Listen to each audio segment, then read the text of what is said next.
Hello ladies and gentlemen, I'm Sad and I welcome you to this video.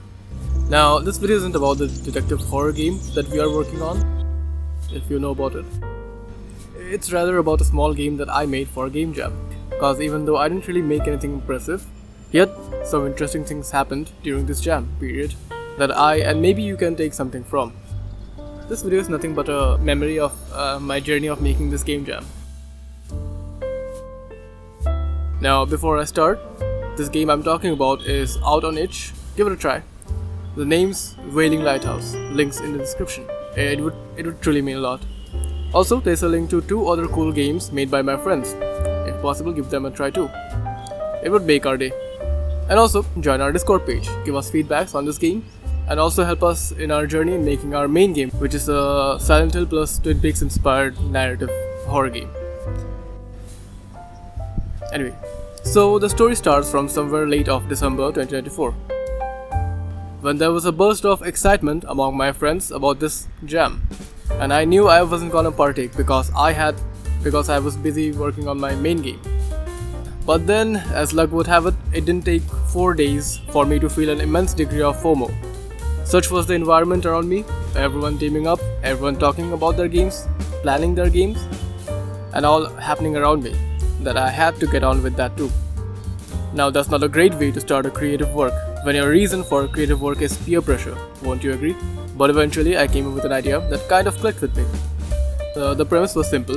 You are a lighthouse keeper, and you have to light up the lighthouse each day for 4 days. But the way you get cool is, shall I say, questionable. Each day you have to find a baby that would appear somewhere in your area. Take him and place him in this comforting hands of this thing, and then you'll be gifted with a bag of coal. There's my coal. But each day something different would happen. Maybe you'd notice something new, or something new would happen. That was the general idea of the game.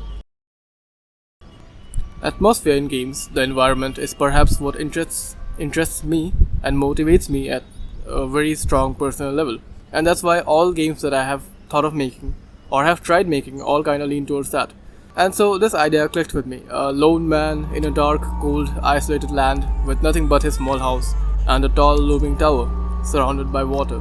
What could be a better setting for a Lovecraftian inspired story?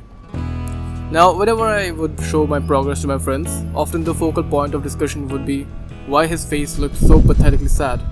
Well, you see, this is a sad man. Anyone would be sad if they were to face such a nightmare. Now, maybe a game jam for most people is an opportunity to make cool games, which is short. It has like 1 or 2 cool repeating mechanics that would drive the entire game. It's therefore unlikely to have games that are slow, long, and require patience. That was a bit of a setback I thought for the game, but I kept working. Now here's something I'm really proud of.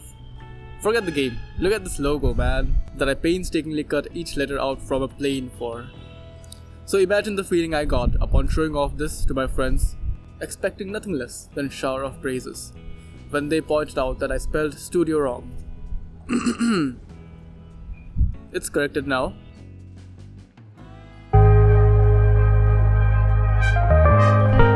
Now, I was actually working on my game at a good pace, and so were my friends.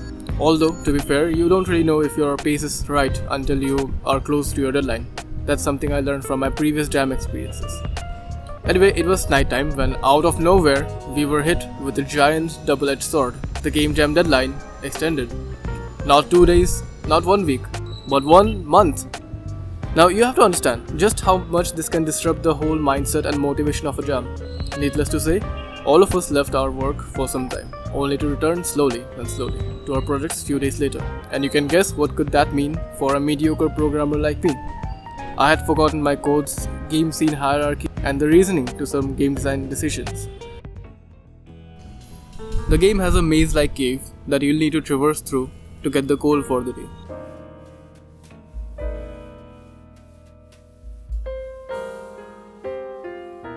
Now, it's not a very complex cave at all, actually, but I guess I made it a bit too bland and tight, where it was even confusing for me sometimes.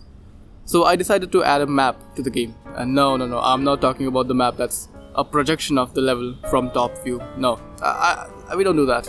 Alright? I drew it. That's right, I drew it. I'm not an artist, but I did it anyways, because I like challenges. That's something you should know about me. So, you can see in map as to where you are at. So to help with that, I placed signs in the cave, in hopes that it would somewhat aid a confused soul who steps into this accursed cave. I remember one evening, after having a bad day of trying to solve some bugs, and really questioning if anyone other than me could possibly find this game any good and at all intuitive. I was deeply demoralized, demotivated, realizing this could mean another addition to join my long list of unfinished projects, to the point where I went out of room, kept walking for 3-4 hours. I was really considering quitting this project. I thought, man, I must be such a loser, and this is a losing battle anyways, making this project. Every time I try making something, my decisions are so bad that all lead me to this feeling of despair, and then to giving up. I got two paths now. Either drop this burden of finishing this game, or just somehow put things together, manage to make some level of gameplay for maybe 4 or 5 minutes at least, and call it finished. Usually I would take the former option, but luckily this time I chose the latter. I thought I'll somehow push through this and manage something to be barely called playable and call it quits then. So I kept working slowly, sometimes painfully, sometimes not so painfully, some days more, some days less. And then, I actually reached a point where I became more confident on about this project. I would wake up early, figure out things, I would still on a regular basis get stuck on bugs, but this way or that, I'd push through. Now, here's the thing. I think it's a common mindset to clean up the bigger, clearer issues while you ignore the smaller, perhaps trivial, or even unclear or ambiguous small issues. But today or tomorrow you'll have to face them. And I was kind of beating around the bush in regards to those small problems. So one night I sat, played the game, and noted down all the small things I needed to add. All things from a small sound effect to an indicative text to some animations, and it was a damn long list. That's when this almost tragic, funny feeling hit me. I thought, I have been trying to make games always to soon realize just how big and rough path it is, but still each time I imagine making a new game, I always blissfully imagine of working on proper timelines, somewhat peacefully multitask while daydreaming of the glorious day I'll finish that game, only to start working and realizing once again just how damn difficult it can become. Obviously, if I were more experienced, this blissful thinking would be replaced with more realistic thinking. Whenever the baby cries, these slimy tentacles burst out of land to harm you. Initially, I wanted them to be human hands that would reach out to you, but I couldn't really make it appear the way I was imagining, so I shifted to simpler tentacles. And it came out pretty alright, I'd say. It was the last day, few hours left to reach the deadline, when I reached out to an excellent artist friend of mine to make a cool poster art for the game. You see, at our game studio, we prioritize on poster arts. Now, maybe 10 people end up playing your game, but maybe 10,000 will glance at your game's thumbnail. Now, if that doesn't convince you as to where to prioritize, then I don't know what will. Check his art station out. Links in the description. Let me tell you something really cool. Some hours after submission, I saw someone comment their video on my game. And then I saw one of the most uplifting things. They actually played the entire game. I was at lack of words, even though the video's frame rates left things to be desired. Anyway, despite of encountering painful and long-lasting bugs, till the last day, I felt confident about this project and optimistically pushed on. At the end of this, I thought to myself, maybe for me at least, that it's the nature of making slightly complex games that progress on slow sequences and actions. Games which cannot convey its premise in a sitting of 4 to 5 minutes. Some movies just need some patience. And even then, I didn't necessarily need to justify that slowness by going out of my way to add something crazy to the game. Sometimes when I think of this ideology, I feel kinda relaxed that I can just be authentic and true to myself, regardless of it breaking some protocol or rule of thumb when talking of game design. Now, it really hurts me to say this.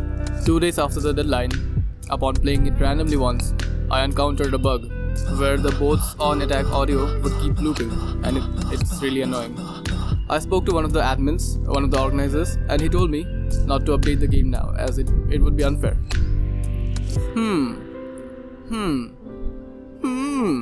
I said, "That's very true, gentlemen."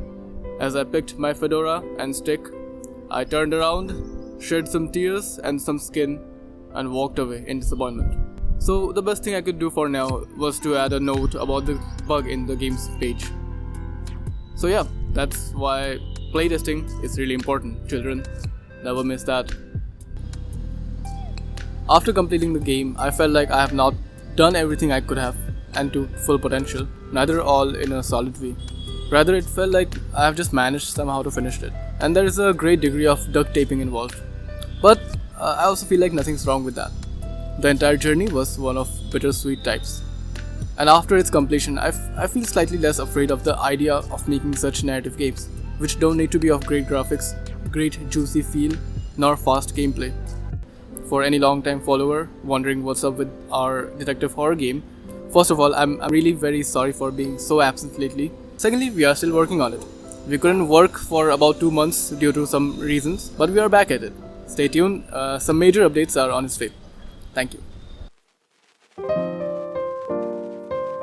Anyway, beautiful ladies and handsome sirs, that's pretty much it for this video. Thanks for watching.